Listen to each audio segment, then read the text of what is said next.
এই যে overall recently আমাদের একটা ইন্টারনেট ব্ল্যাকআউট হয়ে গেল, প্রায় এক সপ্তাহের মতো পুরো দেশে একদম ইন্টারনেট নেই, রাইট? এখন এই ব্ল্যাকআউটটা হয়েছে, কিন্তু ব্ল্যাকআউট হওয়ার পরে এখন সবগুলো ব্র্যান্ড কিন্তু একটু ভয় আছে, চিন্তা করতেছে আসলে কী পোস্ট করবো না, আমাদের রিকভারি প্ল্যানটা কী হওয়া উচিত, এই সব বিষয় নিয়ে আমি একটু কথা বলতে চাই, কারণ এটা এখন খুবই important. So let's dive in.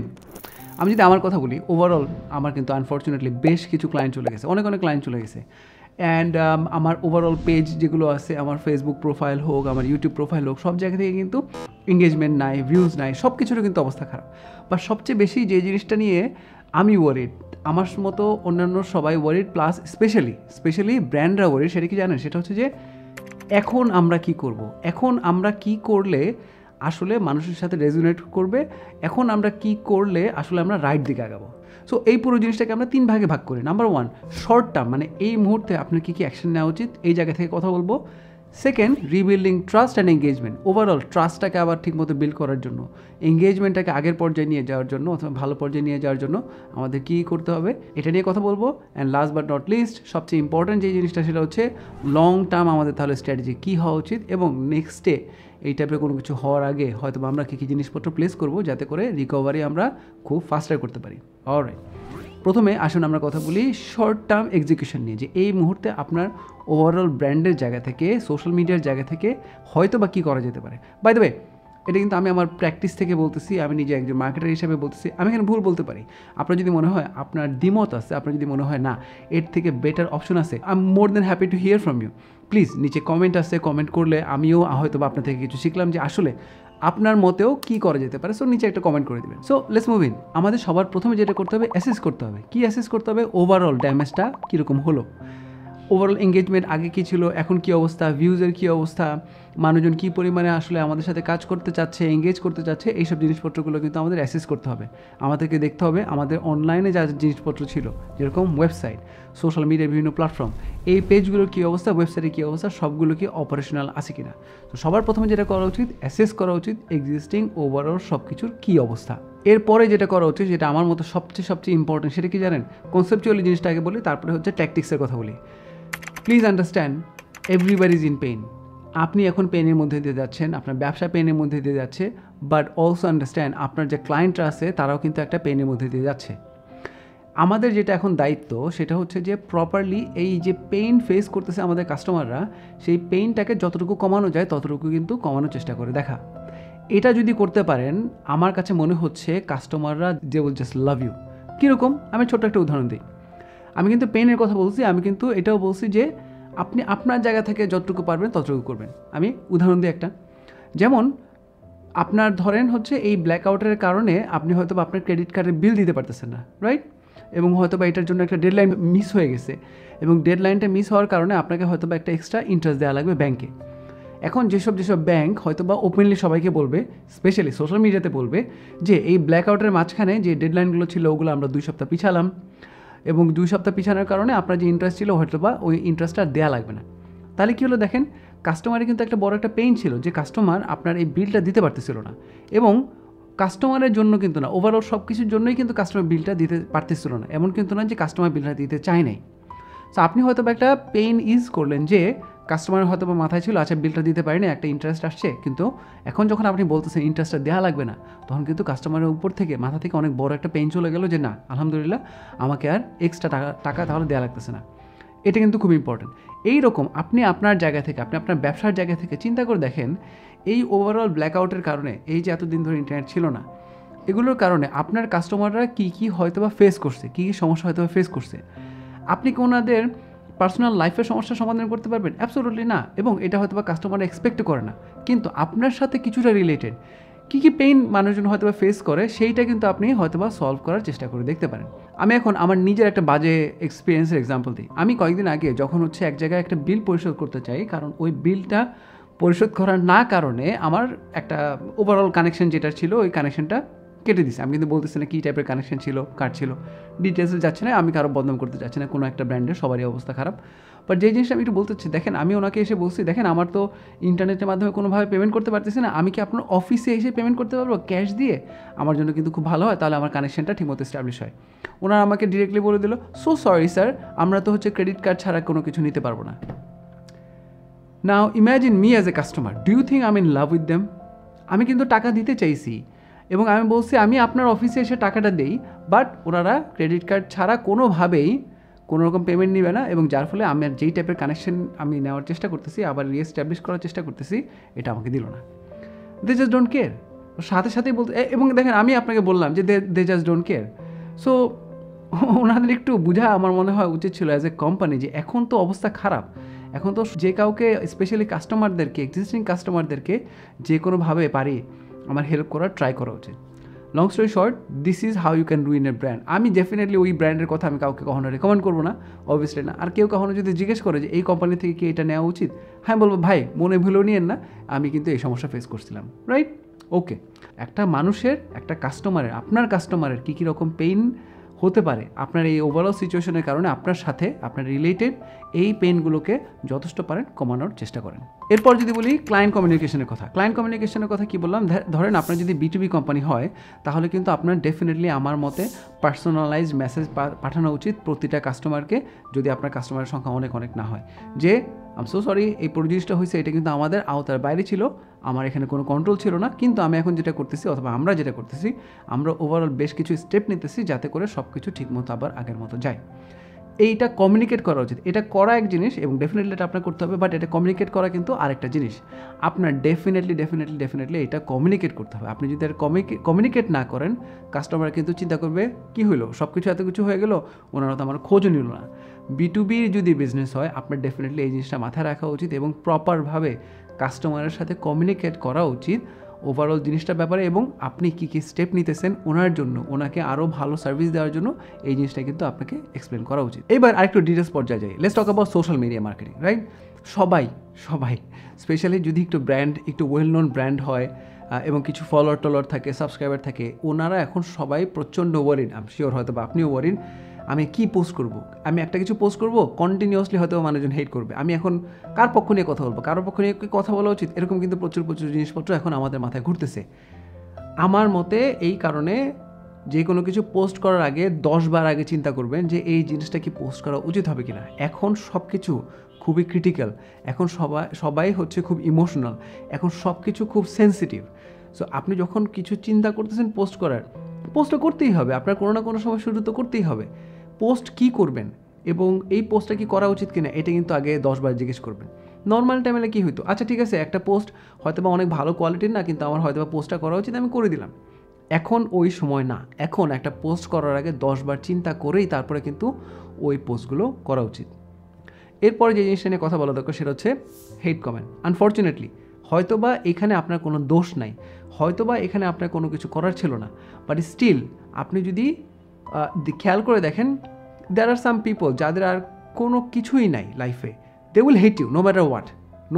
Even আমি যদি আমার একটা ভিডিওর কথা বলি, এবং এই সিচুয়েশনের উপরে ওটা ডিপেন্ড করে না, বাট স্টিল এক্সাম্পলটা দিই। আমার একটা ভিডিওতে like hundreds of positive reviews, hundreds, একটা দুইটা না, কয়েকশো পজিটিভ কমেন্ট, তার মধ্যে দেখবেন অল্প কিছু মানুষজন নেগেটিভ কমেন্ট করছেই। They will always be negative for the rest of the life, they will be negative. তো এরকম কিন্তু কিছু শুধু হেট কমেন্ট পড়বে। আমি একটা উদাহরণ দিই, আমার ফ্রেন্ডের সাথে এটা হলো কয়েকদিন আগে। ও এই ওভারঅল যখন ব্ল্যাক আউটটা শেষ হয়ে গেছে, তারপর সে যখন ওর প্রোফাইলে ঢুকলো, ও দেখলো ওর কোনো একটা পুরনো ছবিতে গিয়ে কেউ একজন একটা হেট কমেন্ট করছে যে এখন এত সেন্সিটিভ সময় যাচ্ছে আর আপনি এগুলো কী ছবি দিচ্ছেন। ওই যে মানে ভদ্রলোক বা ভদ্রমহিলা খুব বাজে কমেন্টটা করলো, ও কিন্তু চেকও করলো না যে এই ছবিটা 3-4 মাস আগের হয়তো বা ছবি। সো এখন হচ্ছে সবাই খুব ইমোশনাল, যার ফলে অনেক হেট কমেন্ট হতে পারে। আমার মতে যদি আপনার মনে হয় হেট কমেন্টগুলো একদম হচ্ছে ইরেলিভেন্ট, কোনো দরকারই নেই, you can hide them absolutely. So look out for hate comments. Again আপনার তো হয়তো বা দোষ না, আপনি কিছু পোস্টও করেন নাই, এবং এটা আমি যে স্টোরিটা বললাম এটা কিন্তু একটা রিয়েল স্টোরি, ট্রু। সো মানুষজন উল্টাপাল্টাভাবে কিন্তু এরকম পুরনো ছবিতেও হয়তো বা আপনারা হেট কমেন্ট করতে পারে। অতএব নোটিফিকেশন প্রপারলি চেক করবেন, এবং চেক করবেন কেউ শুধুমাত্র হেট করার জন্য কোনো হেট কমেন্ট দিচ্ছে কিনা, খুব ইম্পর্টেন্ট। এরপর যে জিনিসটা নিয়ে কথা বলতে চাই সেটা হচ্ছে লাইভ। এই মুহূর্তে আমার মতে কিন্তু একটা ভালো টাইম যেখানে আপনি অনেক লাইভে যেতে পারবেন, রাইট? আমি কেন বলতেছি আপনাকে লাইভে যেতে, কয়েকটা রিজন। তার মধ্যে একটা হচ্ছে আপনি যখন লাইভে যাচ্ছেন আপনি কিন্তু খুব সহজেই চলে যেতে পারতেছেন লাইভে। আপনার কিন্তু একটা কন্টেন্ট এখনই পাবলিশ হয়ে যাচ্ছে, আপনার ওভারঅল অনেক কিন্তু সময় স্পেন্ড করে টোরে অনেক কিছু এডিট করতে হচ্ছে না, তারপরে পোস্ট প্রোডাকশন, তারপরে কিউএ করে টোরে তারপরে হচ্ছে পাবলিশ করা লাগতেছে না। সো আপনি কিন্তু ডেফিনেটলি আপনি যদি খুব তাড়াতাড়ি কন্টেন্ট পাবলিশ করতে চান, লাইভে যাওয়াটা কিন্তু খুবই হয়তো বা ইজিয়ার ওয়ে, যেখানে আপনি প্রপারলি কোনো না কোনো টাইপের কন্টেন্ট আপনি পাবলিশ করতে পারবেন, কোনো না কোনো টাইপের ইনফরমেশন আপনি আপনার কাস্টমারদেরকে দিতে পারবেন। এটা কিন্তু এক নম্বরের উপায়, এক নম্বর রিজন। এরপরে আরেকটা রিজন বলি, সেটা হচ্ছে লাইভ, যেই সব পেজ লাইভ করে বা লাইভে যায়, যেসব পেজ থেকে মানুষজন লাইভে যায়, ওই সব পেজগুলোতে কিন্তু অটোমেটিকলি রিচ অনেকবার, এটা অনেকবার দেখা গেছে। বেশ কিছু আমার ক্লায়েন্ট আছে যারা বলছে আমার ওভারঅল পেজের সব কিছু কমে গেছিলো, এঙ্গেজমেন্ট ফলোয়ার কমে গেছিলো, তারপরে আমি প্রচণ্ড লাইভে যাওয়া শুরু করলাম, তারপরে কিন্তু ওভারঅল এঙ্গেজমেন্ট বেড়ে গেছে। সো এইটা কিন্তু হয়তো বা আরেকটা রিজন যেই কারণে আপনি লাইভে যেতে পারেন। আপনার ওভারঅল পেজ হোক, ফেসবুক গ্রুপ হোক, অথবা হচ্ছে ইউটিউব চ্যানেল হোক, আপনি যদি লাইভে যান, আমার কাছে পার্সোনালি মনে হচ্ছে এটাতে যেটা হবে, আপনার এঙ্গেজমেন্ট আবার বাড়বে এবং কিছুটা হলে পার্সোনাল লেভেলেও আপনি আপনার কাস্টমারের সাথে এঙ্গেজ করতে পারতেছেন। অলরাইট, এবার সেকশন 2, এই সেকশনে আমরা কথা বলবো আপনি ওভারঅল ট্রাস্টটাকে কীভাবে করে আরও বিল্ড করবেন অথবা আবার বিল্ড করবেন, এবং এঙ্গেজমেন্ট কীভাবে করে আরও বাড়াবেন। সো এঙ্গেজমেন্ট নিয়ে একটু ছোটো করে বলে ফেলছি, লাইভে ডেফিনেটলি আপনি যেতে পারেন যাতে করে আপনার ওভারঅল এঙ্গেজমেন্ট বাড়ে। তারপরে যেটা বলবো, আপনার যেটা হয়তো বা একটু করা উচিত সেটা হচ্ছে যে কোয়েশ্চেন টাইপের পোস্ট আপনি দিতে পারেন, রাইট? আপনি হয়তো বা কোনো একটা পোল দিতে পারেন। সো আপনি এমন টাইপের হয়তো বা পোস্ট দিতে পারেন যেটাতে আপনার ওভারঅল এঙ্গেজমেন্ট বাড়ে, যাতে করে মানুষজন আপনার সাথে এঙ্গেজ করে, যাতে করে মানুষজন আপনার সাথে কথা বলে, right? There is a like different kind of communication going on. এটা করলে আমার কাছে মনে হয় ওভারঅল জিনিসটা আরও ভালো হবে, যেখানে আপনাকে মানুষজন আবার ট্রাস্ট করা শুরু করবে। ট্রাস্ট ফ্যাক্টরটা যখন আমি বলতেছি, এটা কিন্তু শুধুমাত্র আপনাকে বলতেছি না, ওভারঅল সব কিছুকে আরও ট্রাস্ট করা শুরু করবে এবং ডেফিনেটলি আপনার এঙ্গেজমেন্ট বাড়বে। আরেকটা যে জিনিস করা যেতে পারে এখনকার সময়, সেটা হচ্ছে আপনি কিন্তু আপনার ব্র্যান্ডের স্টোরিটা নিয়ে কথা বলতে পারেন। আপনার ওভারঅল স্টোরিটা কি, আপনার ব্র্যান্ডের স্টোরিটা কি।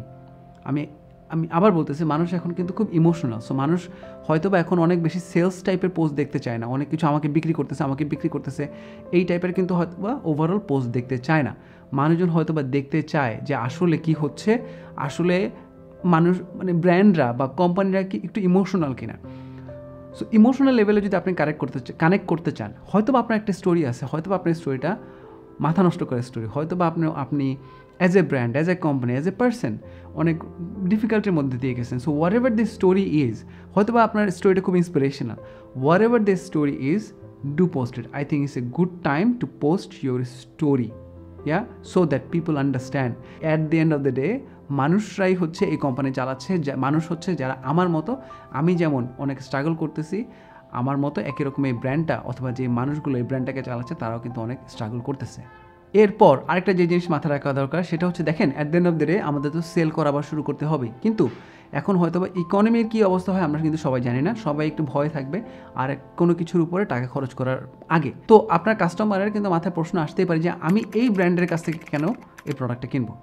এই কারণেই কিন্তু আপনার যে ইউএসপিগুলো আছে, আপনার যে ইউনিক সেলিং প্রপোজিশনগুলো আছে, ইউনিক সেলিং পয়েন্ট যেগুলো আছে, কেন আপনার প্রোডাক্ট ভালো, কেন আপনার সার্ভিস ভালো, এটাকে কিন্তু আপনি হাইলাইট করতে পারেন, যাতে করে মানুষজনের মাথায় সবসময় থাকে ও আচ্ছা ওনার প্রোডাক্টটা কিনতে হবে এই কারণ, অ্যান্ড নট জাস্ট বিকজ একটা ডিসকাউন্ট চলতেছে, ডিসকাউন্ট নিয়ে আসতেছি, বাট নট জাস্ট বিকজ একটা ডিসকাউন্ট চলতেছে, ওভারঅল এইসব কারণে ওনার প্রোডাক্টটা, ওনার সার্ভিসটা অন্যদের থেকে অনেক ভালো, হয়তো বা এই কারণে আমাদের এই প্রোডাক্টটা বা সার্ভিসটা কেনা উচিত। বাট প্লিজ আন্ডারস্ট্যান্ড, আমার মতে এই টাইপের পোস্ট কিন্তু ডেফিনেটলি আরও অনেক পরে দেওয়া উচিত, যখন আমার মতে সব কিছু একটু কাম ডাউন করছে, ওভারঅল সিচুয়েশন একটু বেটার পর্যায়ে গেছে। And last but not list, এবার একটু লং টার্ম স্ট্র্যাটেজির কথা বলি। দেখেন at the end of the day আমরা যতই প্ল্যান করে কি সব কিছু ঠিকমতো আগাবে, প্ল্যান করলেই কি ঠিকমতো ইমপ্লিমেন্ট হবে, we don't know, but still একটা প্ল্যান থাকলে ওভারঅল যেটা হয় যে একই টাইপের সমস্যা যদি আমরা আবার ফেস করি তখন কিন্তু একটা প্রিপারেশন থাকে, that's why we have a plan. So here is the long term strategy আমাদের, যেগুলো আমরা মাথায় রাখতে পারি। নাম্বার 1, এই টাইপের যদি কোনো সিচুয়েশন হয় এবং আপনি যদি দেখেন যে না এই টাইপের সিচুয়েশনে আপনি অ্যাফোর্ড করতে পারতেছেন, যেখানে আপনার ক্লায়েন্ট ফেসিংয়ের যে সেলস টিমটা আছে, আপনার ক্লায়েন্ট কমিউনিকেশনসের যে টিমটা আছে, এই টিমটাকে হয়তো দেশের বাইরে পাঠাতে পারতেছেন অথবা কোনো না কোনো জায়গায় পাঠাতে পারতেছেন, যেখানে করে আপনি একটা প্রপার ইন্টারনেট পাচ্ছেন, ওইখানে কিন্তু আপনাকে পাঠানোর ব্যবস্থা আগে থেকে করে রাখা উচিত। উদাহরণ দেই, আমার পরিচিত বেশ কিছু কোম্পানি আছে 3টা দেশে তার মানুষজনকে অলরেডি অনেক ভালো মতো পাঠিয়ে দিছে। তার মধ্যে 2টা ইম্পর্টেন্ট দেশ হচ্ছে, একটা হচ্ছে নেপাল আর একটা হচ্ছে কিন্তু মালদ্বীপস। এই 2টা দেশে আমার পরিচিত কিন্তু অনেকেই চলে গেছে এই জাস্ট ওভারঅল ব্ল্যাকআউটের টাইমে। সো আপনারা কিন্তু এই জিনিসটা একটু মাথায় রাখতে পারেন যে না, নেক্সট ডে আল্লাহ না করুক এই টাইপের যদি কোনো একটা কিছু হয়, তাহলে আমি আমার ক্লায়েন্ট ফেসিং যারা আছে, B2Bর বিজনেসের জায়গা থেকে স্পেশালি চিন্তা করলে ক্লায়েন্ট ফেসিং যারা আছে তাদেরকে হয়তোবা আমরা এমন জায়গায় পাঠালাম, এমন একটা দেশে পাঠালাম যেখানে হয়তোবা ইন্টারনেটের নিয়ে এখন কোনো সমস্যা কেউ ফেস করতেছে না। লাস্ট আমি একটা কথা বলি, at the end of the day is all about client relationship, is all about how much somebody trust your brand. এটা B2Bর জায়গা থেকে আরেকটু ইজিয়ার। দেখেন B2Bর জায়গা থেকে তো আপনার ওভারঅল রেভিনিউর কথা যদি চিন্তা করেন, 20% কাস্টমার কিন্তু আপনার 80% রেভিনিউ দেয়। I would highly recommend to focus on customer delivery. মানে হচ্ছে কাস্টমারের সাথে আমাদের এমনভাবে কাজ করতে হবে, এমনভাবে মিশে যেতে হবে যে কাস্টমাররা আমাদেরকে ওনাদের পার্টনার হিসেবে নেয়, not as a vendor. Very important, is কি সো দ্যাট এই টাইপের যখন মানে কোনো একটা সিচুয়েশন হয় তখন যাতে রিকভারি করতে ইজিয়ার হয়। আমি আমার উদাহরণ দিই, আমার বেশ কিছু কাস্টমার কিন্তু চলে গেছে, আনফর্চুনেটলি বেশ কিছু কাস্টমার চলে গেছে, but at the same time there are few clients, ওনারা আমাকে মেসেজ করতেছে, I you okay, is everything okay, I hope everything comes back to normal, I hope everywhere is safe. ওরা বলতেছেও না এই তুমি আমার ভিডিও দাও না কেন, এটা কিন্তু ওরা বলতেছেও না, রাইট? বিকজ দে নো এখন ওভারঅল সিচুয়েশনটা যে কত খারাপ, they need to show empathy. So আমার মতে একটা লং টার্ম স্ট্র্যাটেজি এইটা, এবং এই স্ট্র্যাটেজিটা অনেক কিছুর সাথে রিলেটেড, কিন্তু আপনার জন্য আমি বলবো লং টার্ম একটা স্ট্র্যাটেজি ডেফিনেটলি হওয়া উচিত। এমনভাবে কাস্টমারকে সার্ভিস দেয়া, এমনভাবে কাস্টমারের সাথে কাজ করা so that clients take us as their partner and not as their vendor. Very important. Alright, আমরা অনেক কিছু নিয়ে কথা বললাম, কিন্তু আপনার একটু প্লিজ মাথায় রাখতে হবে ইমিডিয়েটলি আপনার কী অ্যাকশন নিতে হবে, এইটা কিন্তু আপনাকে খুব বুঝে শুনে নিতে হবে। ইমিডিয়েটলি আপনি কী জিনিসপত্র পোস্ট করবেন, কীভাবে এঙ্গেজ করবেন, কী টাইপের কন্টেন্ট দিবেন, এই টাইপের জিনিসপত্র কিন্তু আপনাকে ডেফিনেটলি মাথায় রাখতে হবে। মানুষজনের সাথে কথা বলতে হবে, এক্সপার্টদের সাথে অথবা আপনার কলিগদের সাথে একটু আলোচনা করেন, ঠিকমতো বুঝে শুনে তারপরে কিন্তু আপনাকে নেক্সট স্টেপগুলো নেওয়া উচিত। এবং যা সোফার আপনাকে স্ট্র্যাটেজি দেওয়া হলো এগুলো কিন্তু একটা করে আপনি ইমপ্লিমেন্ট করে দেখতে পারেন। I really think this will help. So thank you so much. I really hope this was helpful. I really hope এই ওভারঅল ক্রাইসিস আমাদের খুব তাড়াতাড়ি শেষ হয়ে যায় এবং আমরা ঠিকমতো রিকভার করতে পারি, not just as business people but overall as a country. Thank you so much. I hope this was helpful. আপনি যদি প্রথমবার আমাদের ভিডিওটা দেখে থাকেন, please subscribe, hit that like button and see you on the next video.